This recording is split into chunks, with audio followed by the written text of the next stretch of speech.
Shalom. Welcome to Understanding the World with Rabbi David Kaufman.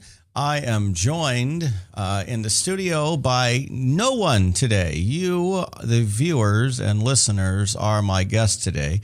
I'm not going to be taking phone calls, but I will be monitoring the chat room, which you can find at, if you go to webcast1live.com, and you'll see the viewer there that you watch the show live. There's a little button on the bottom of the viewer that says chat. And if you click on that button, you'll be able to join the chat room, and then you can ask any questions you'd want.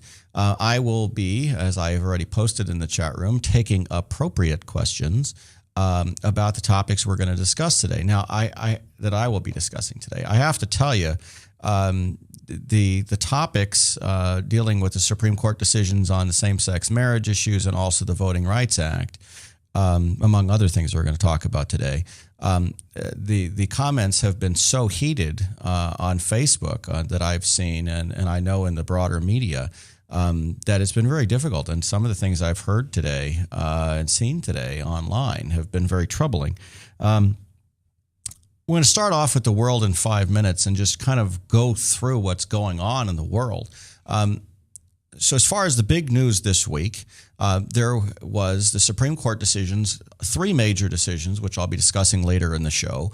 The first one being a declaration that Section 4 of the Voting Rights Act of 1965 is no longer constitutional because the requirements that are involved in that act are not up to date, essentially, and are therefore being applied unfairly. Well, I'm going to read a couple of different articles that relate to that and comment on those. I'll share some of the views on those from various perspectives. I also want to talk a little bit about the Supreme Court decisions from yesterday concerning same-sex marriage and 2 different major pieces of legislation that the Supreme Court ruled on. The first one is they decided to allow a lower court decision, an appellate court decision from California that said that the DOMA Act, the act that essentially that Proposition 8, which is a California piece of legislation, was unconstitutional on a number of different grounds. And the second one is the Defense of Marriage Act, DOMA, which was passed by Congress during the Clinton administration, which was found to have some unconstitutional properties by the court. And I want to get into those decisions and what I think the impact is going to be and what other people think the impact may be. We're also going to look specifically at an article, or I'll talk specifically about an article by Bradley Miller about same-sex marriage 10 years on, lessons from Canada, and some of the concerns that people in the religious right, in the Christian community who are opposed to same-sex marriage have. And in my mind, some of those are concerns that I think people who are more progressive should also concern themselves with. And so we'll talk a little bit about that. This week, we also see Edward Snowden starring in Terminal 2, the sequel to the Tom Hanks movie, spending his time living in the Moscow airport because he is literally a man without a country at the moment. His passport has been revoked, and no one is willing to give him asylum at the moment. Ecuador is considering it, but we'll talk more specifically about that. Also, the clear trend from Snowden, or concerning Snowden, from being a hero whistleblower in some circles to now being considered more of a traitor and concern of espionage. And so we'll talk about that as we move forward. Finally, there's the entire push to restart the peace process between Israel and the Palestinians, which seems to be going nowhere fast. And there's more and more attention being given to trying to get it started, but the impediments are so obvious on one side, and the argument being made on the other side seems to have such obvious arguments against it. that I have difficulty at least seeing why there is any real thought that the process can move forward at this point and people should be expending energy in it. So those are really the major topics that are going on this week, and we will address them over the next little bit on this show. That is the world in 5 minutes. From the RE/MAX Real Estate Concept Studios, this is Webcast One Live. I'm Brian Leach, owner and general manager of Service Legends. I brought along a couple of the home comfort heroes. Hi, I'm Tammy Wells. I am Nick Wondershide. I'm administrative manager I am the senior technician from Service Legends. It seems like every good thing, when you feel it to the bone that it's good, there's a lot of hard work put behind it. I don't think that you can fake it and have it turn out good. You know, if we seem like, okay, that's just weird, it's just a furnace, why would you believe so deeply in a furnace? It's not just that, you know, we want to show the world that you can have good service. Yeah, I mean, it's your home. You know, it's built into our daily trainings, it's built into our culture, that we're gonna do whatever it takes to have each client say they love us, period. That's why we spend all the hours in the training that we do. And if we guarantee it's gonna be a good experience for you, or else it's free, what type of work do you think we're gonna do? There is a guarantee. Temperature selection guarantee, fixed right or it's free guarantee, comfort guarantee, best value guarantee. All of these guarantees hold us accountable to ensuring that we exceed your expectations. And if for whatever reason we'd fail and we can't make it right, we guarantee all of those guarantees with a 100% money back guarantee. I mean, if you don't think that your technician can fix it right, are you gonna say that to a client? No. You don't have to worry about having a technician come to your house. We drug test, background check all of our team members. We put safe people in your home. Each and every one of our service techs, 400 hours a year in training. You tell it the minute they walk in the door. They know what they're doing, they've done their homework, and they actually truly care about what you want. Because at the end of the day, you're the person that makes sure I have a job. They're gonna be listening. They're gonna wanna know what your challenges are. Then they're gonna come and give you options, and you get to choose. If I'm there to help and I make it easy and painless, I did my job right that day. Well, when it comes to your comfort, safety, and your family, you know, you don't necessarily go buy the most expensive, but you get the most bang for your buck. Oh, it's worth it, because there's a lot of people that will find a way to get it to work right now and then leave and then come back, charge you again, and the cycle just repeats itself. So when I'm out there looking at the furnace, I want to find why it failed today. How can we change the part today with something that you're not going to have to worry about? Is it worth changing the part today? I mean, you can put a lot of money into a furnace. I can fix parts all day. There's good job security in that for me, but is it the right thing for you?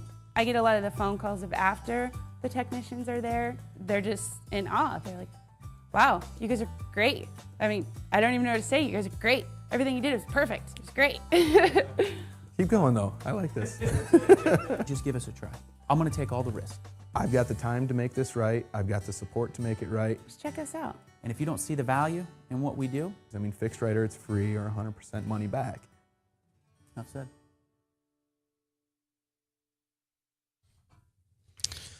Shalom. Welcome back to Understanding the World with Rabbi David Kaufman. I'm all by myself in the studio today, but you're welcome to join me in the chat room, which you can find under the Webcast One Live viewer or on the viewer on onetotalkto.com. You'll see a little word chat right under the image coming across your screen. And if you happen to be online and you happen to want to ask a question, feel free to do that. I'm hoping to anticipate much of your questions. And so as I do the show, hopefully your questions will be addressed anyway. Yesterday, of course, the big news is that the Supreme Court came out and upheld the appellate court decision in California, declaring that Proposition 8 in California was unconstitutional on a whole host of grounds, and that the Defense of Marriage Act, which was passed by Congress during the Clinton administration and was signed by President Clinton, by the way, was also unconstitutional in how it applied the law to people who are lesbian, gay, transgender, and bisexual. And the implications of these decisions, you can find lots and lots about the decisions themselves online. I'm more concerned today about the reaction to the decisions, frankly.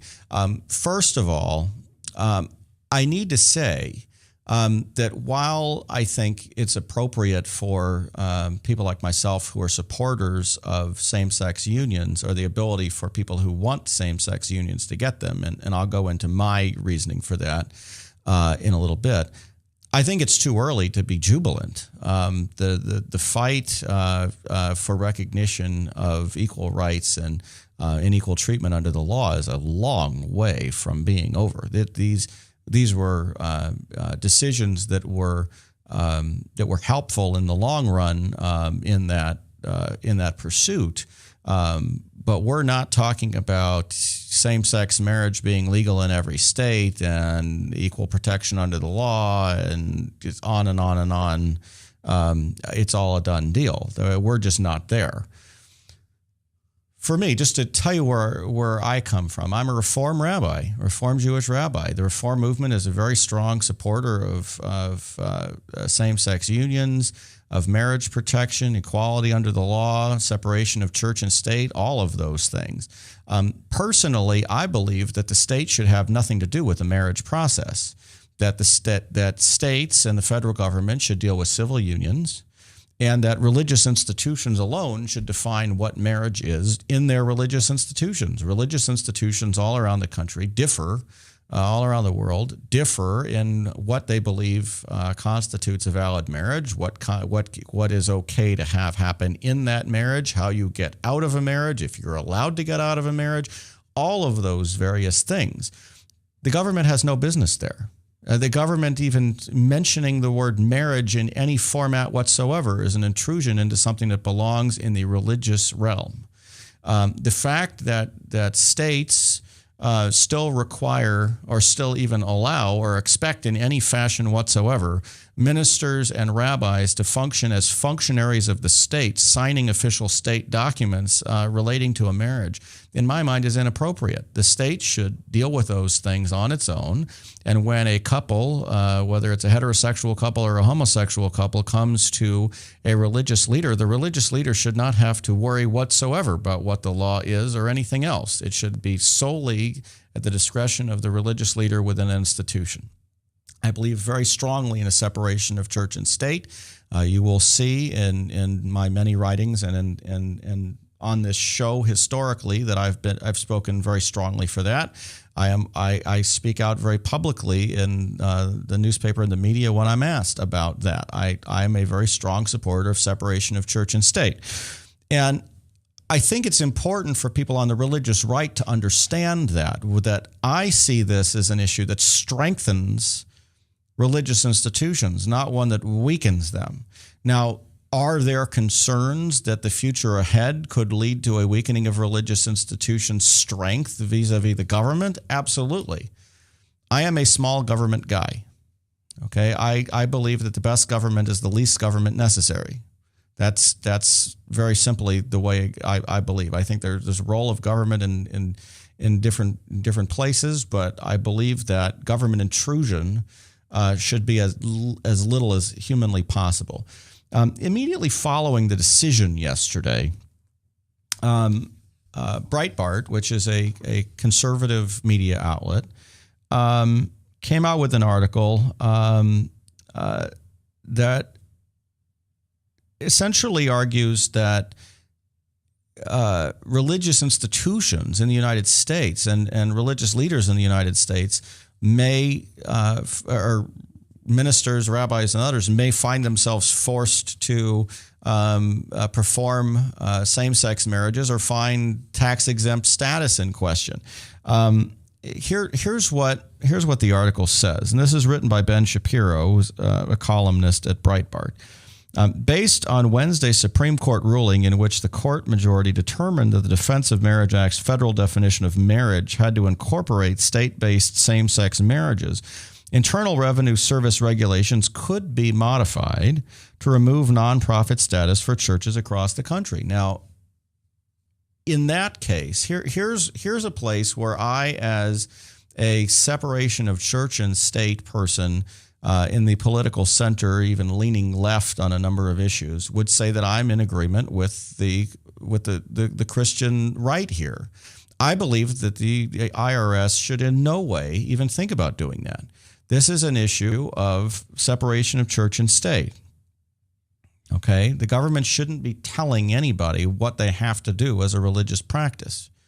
That's not reasonable. Somebody who is in a same-sex relationship who wants to get married should go to a religious institution and to a religious leader specifically, like myself, if you happen to be Reformed Jewish or Jewish in general, and we'll talk about it, if you're interested in that kind of marriage. You don't go to a fundamentalist Christian minister who's going to tell you that what you're doing is sinful and wants to argue against same-sex marriage.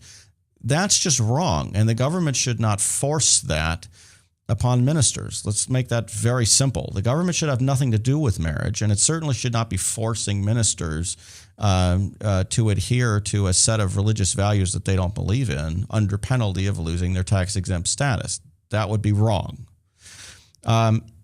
The DOMA decision, this is the Breitbart article continued, makes clear that marriage is a state-to-state issue, meaning that religious institutions that receive nonprofit status in the federal level but do not perform or accept same-sex marriages in states where it is legal could have nonprofit status revoked. Like I said, that would be wrong in my opinion. Furthermore, should the IRS move to revoke federal nonprofit status for churches, synagogues, and mosques that do not perform same-sex marriages, the court could easily justify that decision on the basis of eradicating discrimination in religious education. Okay, now, I think that would be a very questionable decision. I think it's fairly obvious that freedom of religion would trump that. Now, I will grant you, immediately following that, Breitbart cites something which is a very problematic piece of jurisprudence in my mind, at least to apply to this situation, okay? He said in 1983, the Supreme Court ruled in Bob Jones University versus the United States that it was within the scope of the First Amendment's protections for religion for the IRS to revoke the tax-exempt status for the university based on its policy prohibiting interracial dating. The court determined that the government had a fundamental overriding interest in eradicating racial discrimination in education, which substantially outweighs whatever burden, denial, or tax benefits places on the university's exercise of their religious beliefs. Okay, now, I do see that there are going to be places where discrimination against homosexuals and discrimination based on race are going to meet. Okay, there are places. The difference between prohibiting interracial dating and not agreeing to perform same-sex marriages, in my mind, is a different issue. Okay, because what I would say here is that a university that the question would be, I guess, whether or not a university could lose its tax-exempt funding if it comes out against homosexuals at all. If it comes out against homosexual behavior, potentially that could be a realistic issue. In which case, then you're going to have religious institutions, potentially Catholic universities and others, that may have policies dealing with that. I don't know of any specifically that have overt policies saying that that's not okay and that students could be expelled because of that behavior. But it's certainly possible that if institutions did have those points of view, that they could then potentially, realistically, come into conflict with the law. Now, I don't support those religious points of view. Don't for a moment say that I'm going to support a point of view that prohibits that kind of dating. The question is whether or not the United States should allow religious institutions to make decisions based on religious points of view. That's the real question here. Now, is prohibiting interracial dating the same as prohibiting homosexual behavior? Now, I'm not so sure that that's true. The bigger picture, though, is if you're in a homosexual relationship and you know you're geared, your body's wired in that way, why would you go to a university that would be hostile? Different question. Okay, and I think to a certain extent the court would need to address that question. But I think there are real fears among places that wish to discriminate based on their religious faith, based on the trend, the legal trend that we're seeing in these decisions. And the overriding question that we're going to need to see is, when does religious freedom trump individual rights? And if the answer is never, then obviously that's one possibility. And if the answer is different times, I think that needs to be clear. But in the meantime, there's certainly a slippery slope here that people are afraid of, or at least they're afraid there's a slippery slope, that this is simply not going to stop. Is there going to be a time when the court can revoke nonprofit status based on this, just in general, because religious institutions don't believe in supporting homosexuals or same-sex marriage? I don't know.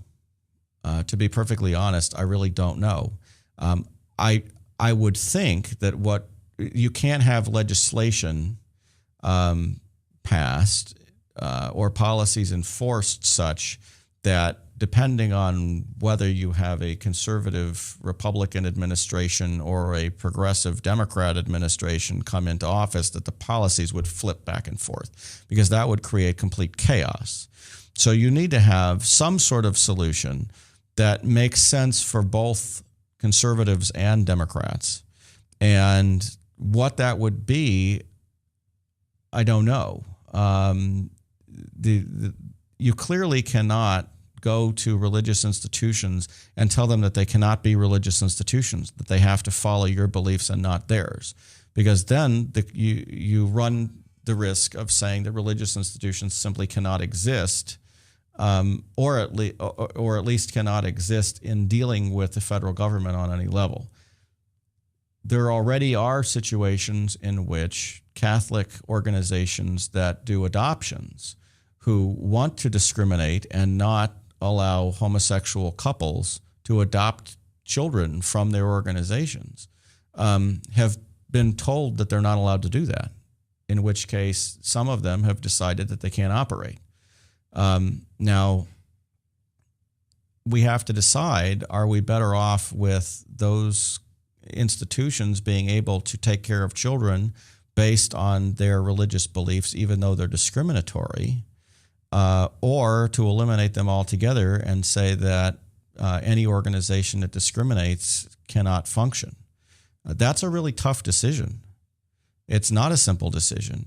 And from a Jewish perspective, it's important to realize that the Jewish people have historically faced numerous times where, because we didn't adhere to the norms of the society, the Christian norms of the society in Christian Europe, or the Muslim norms of the society in the Arab world, that we weren't able to function in the regular society.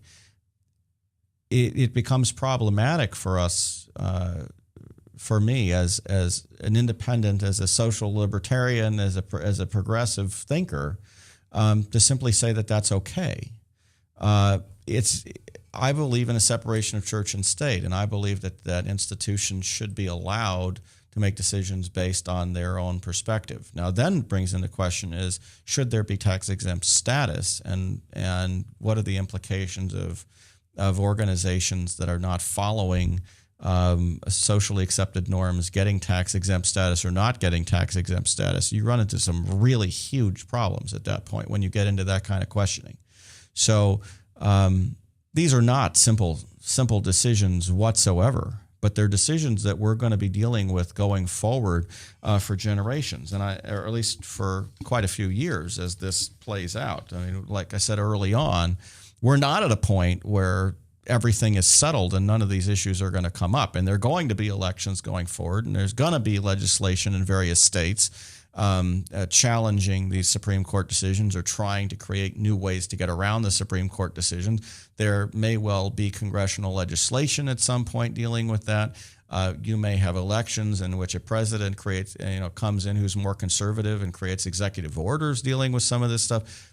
These things are not just settled plainly. There's certainly the opportunity for many more challenges to come.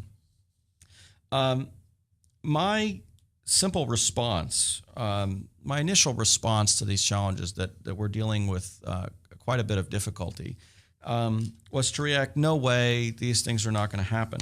And I think there's a little bit more validity to the challenges, that the difficulty and that some religious institutions are going to face going forward than I initially thought. Now, I saw an article about same-sex marriage 10 years on, lessons from Canada.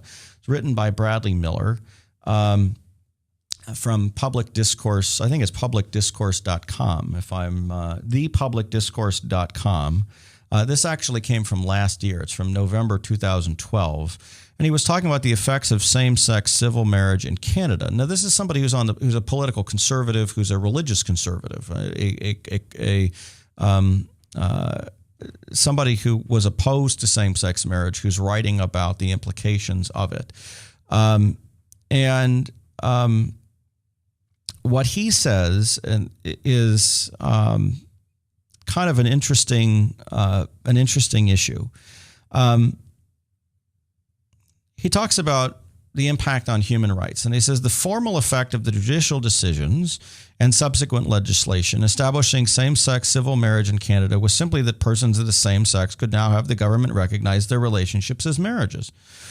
But the legal and cultural effect was much broader. What transpired was the adoption of a new orthodoxy, that the same-sex relationships are, in every way, the equivalent of traditional marriage, and that same-sex marriage must therefore be treated identically to traditional marriage in law and public life. Okay, now, personally, I'm in favor of that. Whether you say it's exactly the same as traditional marriage or not, I believe that is what I would want, that same-sex marriages would be an acceptable norm, not necessarily the traditional norm, but an alternative norm, and that children who grow up in such households, and yes, same-sex couples can and often do have children, would then feel like they're not from some crazy wacko household, but something that is a reasonable norm, if not the traditional norm, and that they would be treated as a normal kid growing up, as a normal person. That would be my hope.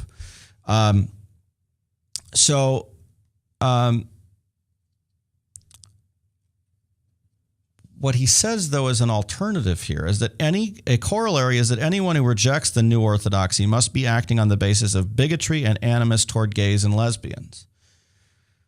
Any statement of disagreement with same-sex civil marriage is thus considered a straightforward manifestation of hatred toward a minority sexual group. Any reasoned explanation, for example, those were offered in legal arguments that same-sex marriage is incompatible with the conception of marriage, the response to the needs of children, and the marriage for stability, fidelity. Okay, so as he's going on, he's saying that those are dismissed right away as mere pretext. Now, here's the issue. I believe that free dialogue is important. I believe that understanding people's differing views is important. I believe that allowing people to express their religious views is important. The issue that comes up is that there is a difference on what science says, okay, between what fundamentalists and others who oppose same-sex marriage argue is the truth, and what those in various universities in general believe is the truth about homosexuality and homosexual relationships and homosexual parenting. Okay, my experience, and I do have some experience working with same-sex couples, is that the arguments that I just read off about these various problems within same-sex households or potential problems within same-sex households are not true at all. In fact, I would argue that there are certainly heterosexual people who are basically serial divorcers who get into relationships over and over and over again whose households are not stable. There are certainly heterosexuals who are abusive to their children. These problems are not grossly different in same-sex couples, and to argue that is simply not realistic.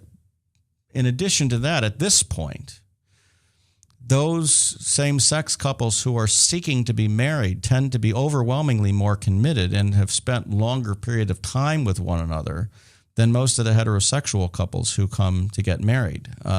Many of these same-sex couples that are getting married now have been together for a decade or longer. So this idea that they're all over and just doing it for the hell of it, getting married for the heck of it, is not a real valid argument. So this article from Canada says, when one understands opposition to same-sex marriage as a manifestation of sheer bigotry and hatred, it becomes very hard to tolerate continued dissent. Okay, so here's the thing. Somebody who tells me that they're a Bible-believing Christian and they oppose same-sex marriage because that's what the Bible says, that's a valid opposition in my mind. That's valid. That's just what they believe. That's who they are. That's fine. The people who oppose it and start talking about how everyone is going to hell, everyone is sinful, society that supports them is supporting Satan and everybody's going to hell, anybody who has anything to do with them is going to hell, anybody who supports this is supporting Satan, and if we don't act against them, our society is going to be taken over by the devil and all the things are going to befall us. When you get into that kind of language, even if it is religious language, it is definitely hate-filled language. And to argue that religions cannot support hate-filled language is something with, Jews have a very long history of persecution and hatred spewed against us, including violence, murder, and genocide based on religious dictate. So the idea that you can't go from I oppose this, I believe differently, to spewing hatred is simply wrong. Miller, in this argument, in this article, tries to make the argument that they're one and the same. That's not true. You can offer a disagreement based on your religion, have a different point of view based on your religion, but you can also go way beyond that and start spewing legitimate hatred in anybody's mind, and it can be based in your religious faith. It's very easy for people with religious faith to say their hatred is based in their religion.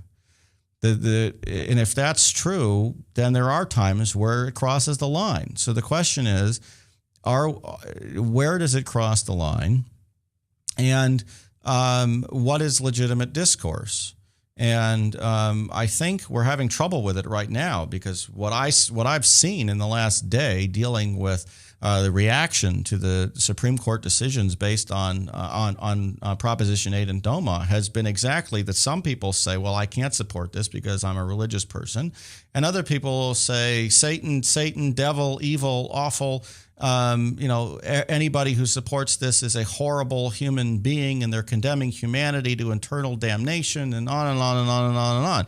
And when you get into that, you're crossing the line personally, because if you're spewing hatred that could result in people potentially harming other people because you're putting forth that much hatred, and like I said, speaking as someone from the Jewish people who has experienced religious hatred put into physical action, it is certainly possible. These are things we have to be very, very concerned about. And there are many, many, many cases of homosexuals being attacked because people believe that they're inherently evil because they're homosexual, because their religion told them that.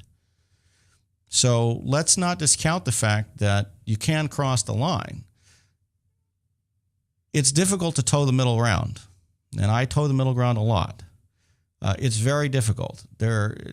It's very difficult to find the line where discourse becomes disagreement and then moves on to more than that and becomes hatred and even something that leads to violent action.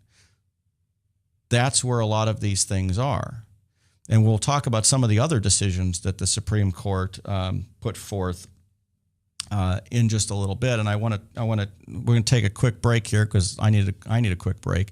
I want to return to this article about Canada just briefly before we move on to the Voting Rights Act and a few other things that I want to talk about today just in the next 25 minutes.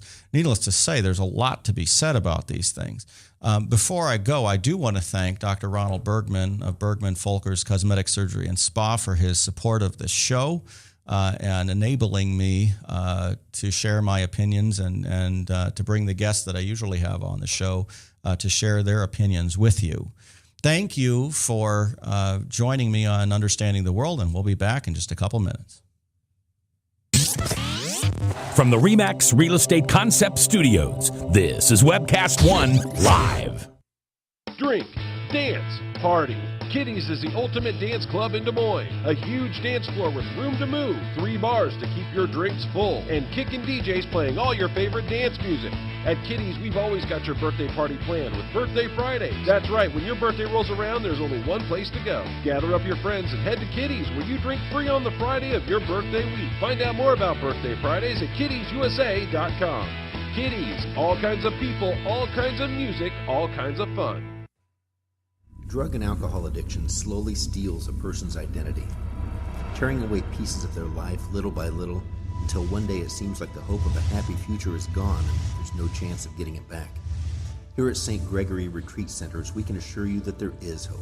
Our unique approach to recovery begins with the understanding that the dysfunction and damage caused by addiction can be overcome, not just dealt with. Don't let another day go by. Call St. Gregory today. Whether you're 10, 25, 50, 80 years old and beyond, everyone needs to live within their means. I'm Tom Coates with Consumer Credit of America. For almost a quarter of a century, we've helped people of all ages learn to manage their personal finances to benefit them far into the future. When problems arise, we've got the experience you need to make those debt problems go away. Got financial problems? Call Consumer Credit of America. If Tom Coates from Consumer Credit of America was your personal webmaster, Tom would filter out all bad debt emails. If Tom was your mailman, you'd never get any debt reduction junk mail. If Tom Coates was a lineman, he'd block any phone calls offering to reduce your credit card debt. Hi, I'm Tom Coates with Consumer Credit of America, and we're still your best choice for credit counseling. We're local, we're accountable, and we can do more. You make the call when the time's right for you. When it comes to competition, there really is none for Consumer Credit of America. From the RE/MAX Real Estate Concept Studios, this is Webcast One Live. Shalom. Welcome back to Understanding the World with Rabbi David Kaufman. I've been talking about the Supreme Court decisions on DOMA and Proposition 8. And I was reading from an article by Bradley Miller from thepublicdiscourse.com. He wrote in November of 2012 about same-sex marriage 10 years on, using the Canadian term there, lessons from Canada. And he raises some interesting points that I really do think challenge us when we deal with separation of church and state, and we deal with religious freedom, and we deal with a number of different topics. The issue that comes up, a number of different issues come up. And he talks about, can teachers be held accountable for statements made outside of classrooms in opposition to their same-sex marriage, potentially based on their religious views? What do you do about sexual education and the idea that of teaching about homosexuality in the classroom, and you've got kids who are from religious families in the classrooms, and their religions may oppose homosexuality or teach something else about homosexuality other than what the curriculum is designed to do. What happens when you have an idea, when you have a curriculum designed to prevent bullying, and bullying of homosexuals, gays and lesbians, bisexuals and transgenders is a very huge problem, particularly in high schools and colleges. There are many, many LGBT individuals who commit suicide every year based on bullying, both in person and cyberbullying, because of their sexual orientation. It's a very real issue, and the concern is that these kids need to feel like they're not being persecuted and they're being somewhat understood. But this conflicts. Some of the practices conflict. I wouldn't say the anti-bullying conflicts, but some of the practices that are put in place conflict with the desires of and beliefs of some religious individuals involved in public schools in particular. And so what may end up happening as some of these programs move forward into public schools is some parents may find, especially some of these religious parents, finding themselves taking their children out of public schools and putting them in religious schools. Now, there are a couple different problems there, too. First of all, there's a desire to not stress our differences and to have public schools be very functional. And if you keep having every minority group pulling their kids out of public schools for whatever reason, for social reasons, religious reasons, any number of things, you run the risk of having a very polarized society where people can't dialogue and they can't understand each other. You also then run the risk of having schools set up solely or at least significantly, based on opposing these views about homosexuals and same-sex marriage, in which case a number of things happen. First of all, there are going to be LGBT individuals in those schools whose parents either don't know that, or some of these kids may not even know that until they get older. They just don't sexualize until a much later date. And oftentimes it's actually those individuals who are the most troubled when they become older and realize that they're LGBT and they've spent their entire life being told how awful that is. Instead of being told that it's okay and LGBT people are normal and that religious institutions, religious traditions had opposed same-sex relationships and same-sex behaviors historically, they're essentially demonized. And at that point, it's very easy to become very depressed, hostile to oneself, and even take action against oneself. So I think that compassionate religious traditions need to come up with better responses to this stuff, better responses to LGBT issues than they've come up with, particularly if they're going to stress a response of pulling their kids out of public schools into parochial schools. Because simply isolation and denial are going to amplify the problem, potentially make the real problem, like I said, the real problem of bullying and the real problem of LGBT suicide much worse in those communities. And that cannot be the religious thing to do. It's certainly not the moral and ethical thing to do. And so it becomes very, very difficult to deal with. Parents need to understand the issue more than homosexuality bad in a religious community.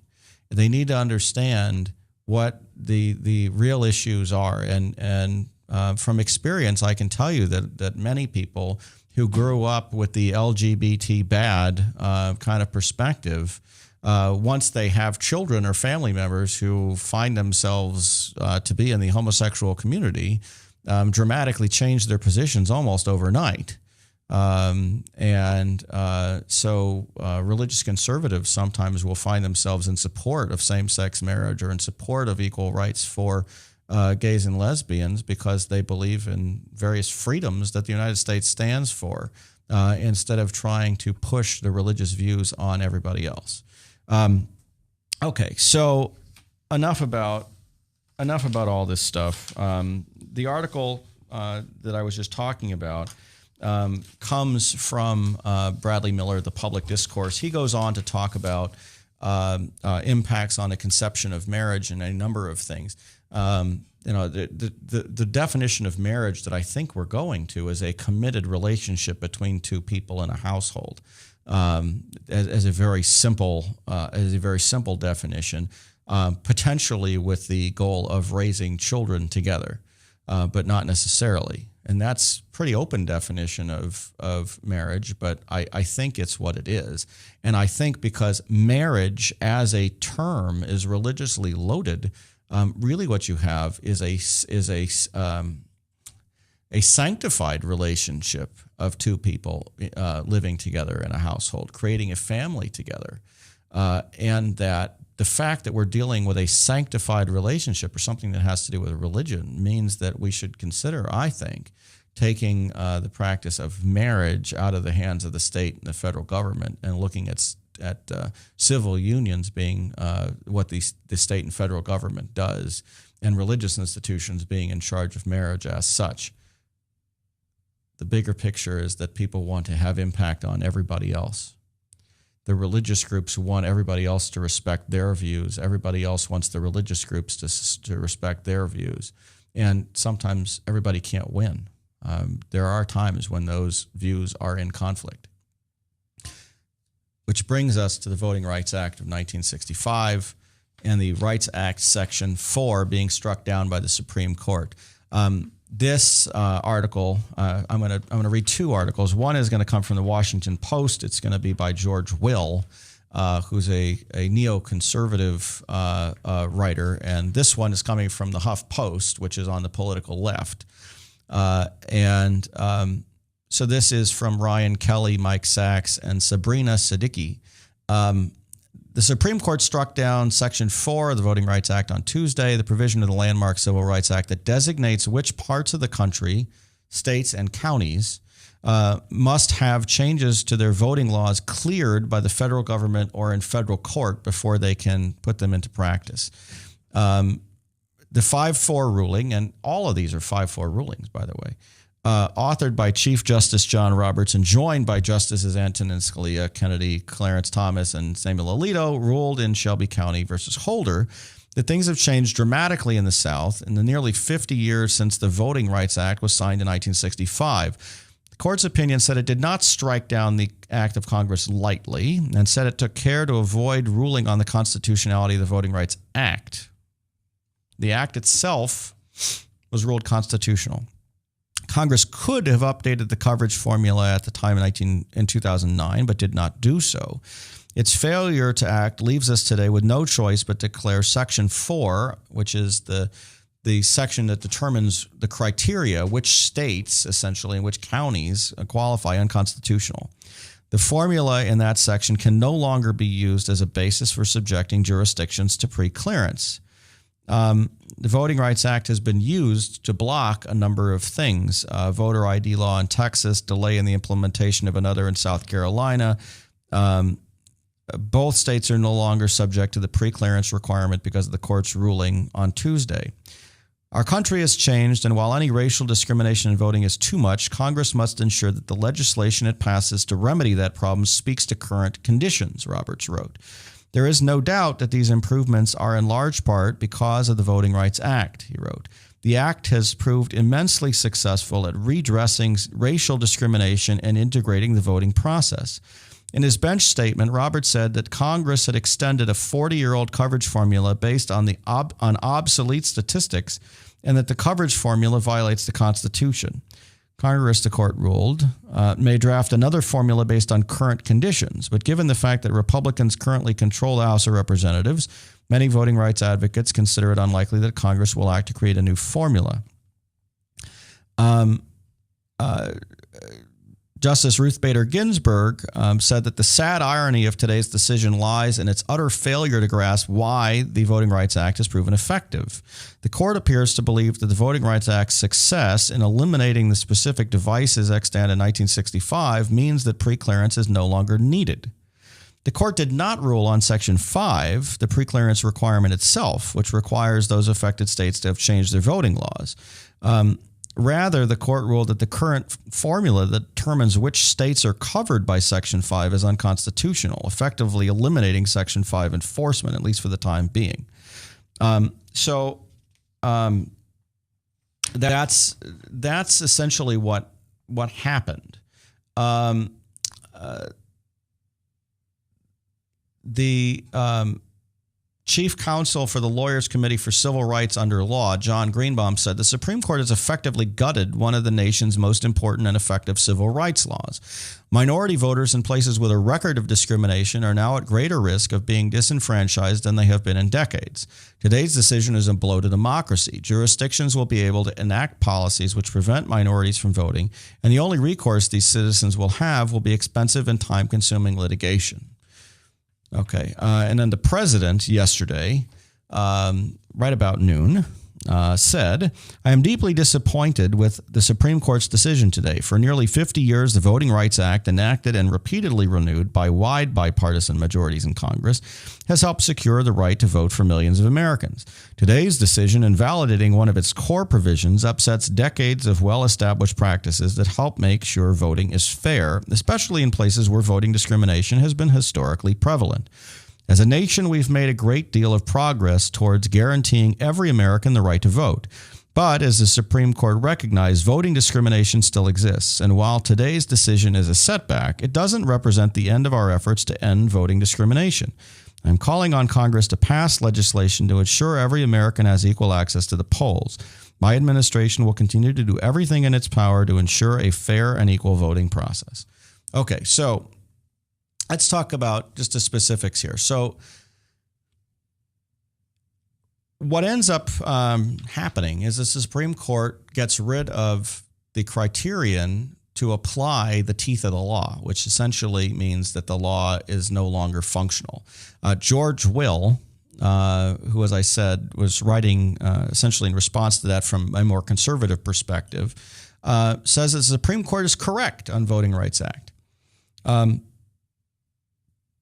What he said was, the Voting Rights Act is the noblest legislation in United States history, more transformative than the Homestead Act, the Morrill Act, the 1944 GI Bill of Rights, but extraordinary laws that were once constitutional, in spite of being discordant with the nation's constitutional architecture, can become unconstitutional when the facts that made the law appropriate change. The most recent data, such as registration and voting rates on which Section 4 is based, are from 1972. The data would have been 59 years old when the most recent extension expired in 2031. Today's decision prevents this absurdity that Congress embraced. In 2009, the court chose not to rule on the continuing constitutionality of the VRA's formula. The court, Chief Justice Roberts, writing for the majority, clearly challenged Congress to update the VRA because it imposes current burdens and must be justified by current needs. Roberts said that Section 4 on Tuesday is based on decades-old data and eradicated policies.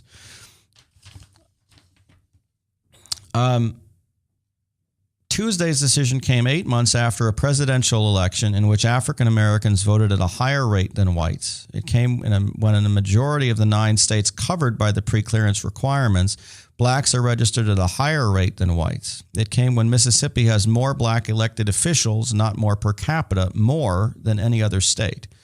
The Supreme Court's 1896 Plessy versus Ferguson decision affirming the constitutionality of racial segregation in separate but supposedly equal public accommodations rejected the idea that such segregation imposed a badge of inferiority, but of course it did, as the court acknowledged in 1954.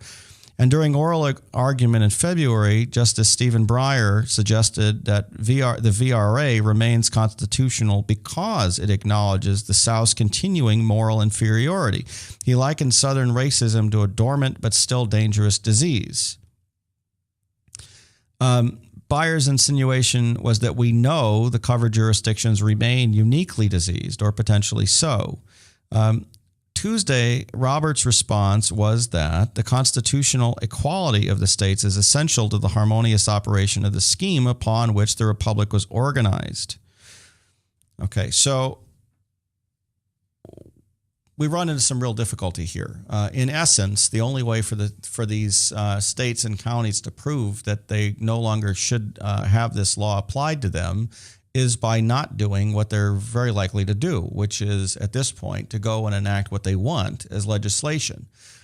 So we can anticipate a flurry of legislation being passed in many of these states Some of these things are probably going to be voter ID acts and things like that, which have been tried to pass in other states. The real question is it different for a county in Alabama to pass a voter ID law than it is for a county in Indiana to pass a voter ID law?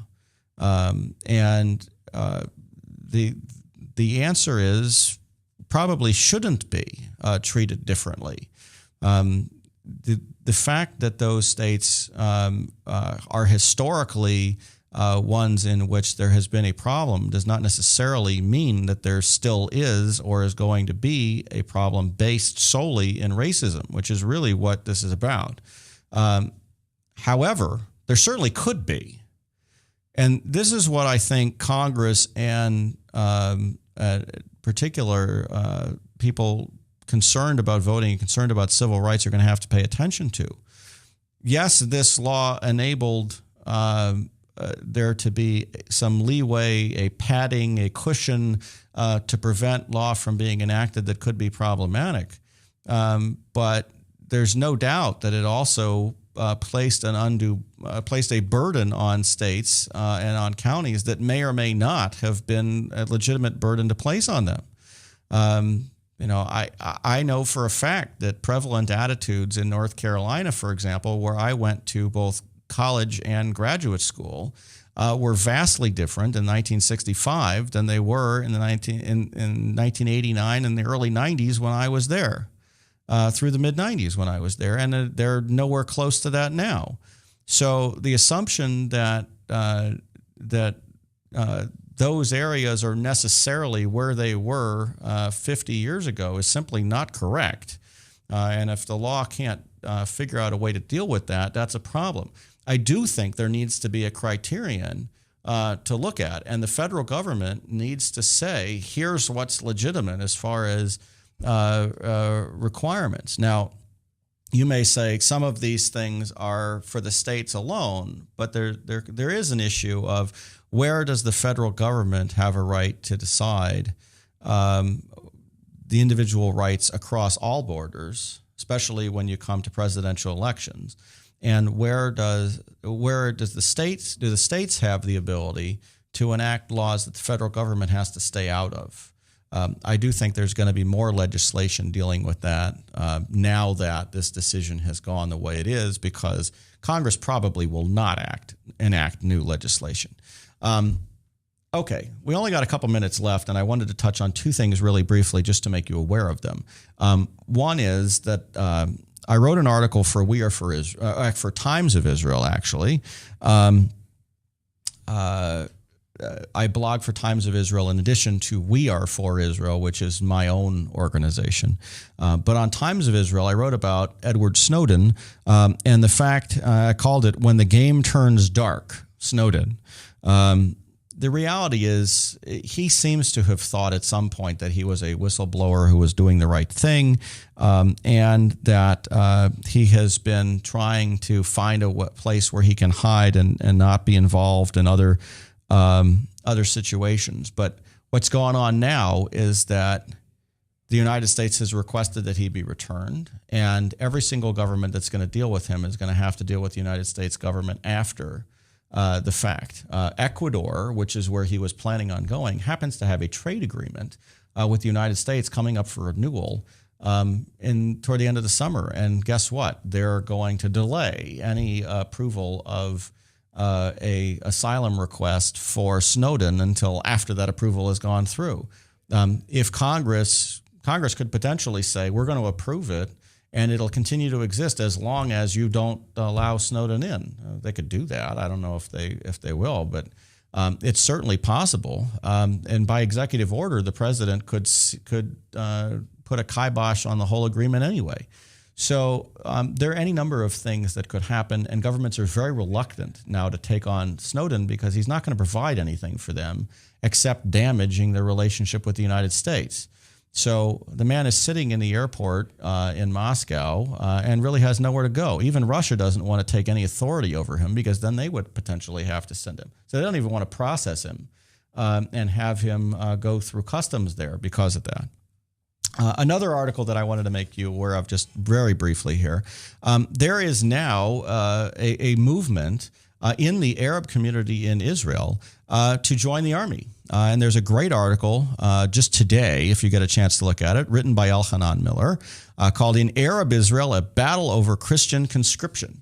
So I hope you'll take a look at that. I may talk about it at a future show, but right now we're going to take a break for the whole summer, or for much of the summer. I'll be back mid-August, and I hope you'll have a wonderful summer. This has been Understanding the World with Rabbi David Kaufman. From the RE/MAX Real Estate Concept Studios, this is Webcast One Live.